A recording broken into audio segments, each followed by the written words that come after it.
Une station d'épuration unique en France, la plus grande d'Europe. Ici, l'eau est dépolluée naturellement, elle circule de lagune en lagune avant de se jeter dans la Charente.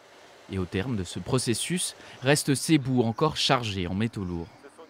Ce sont des boues qui partent actuellement sur des champs agricoles, mais que l'on souhaite composter.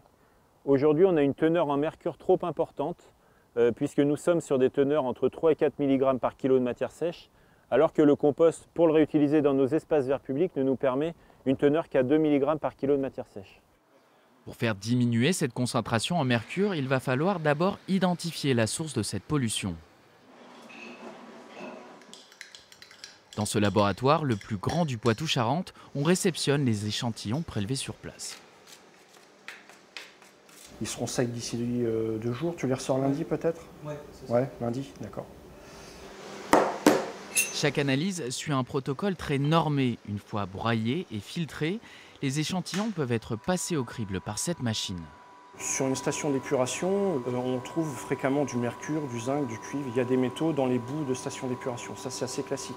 Cet appareil, il va identifier les métaux en mesurant leur masse. Pour vous donner une ordre de grandeur, on arriverait à détecter une cuillère à soupe d'arsenic dans 400 piscines olympiques.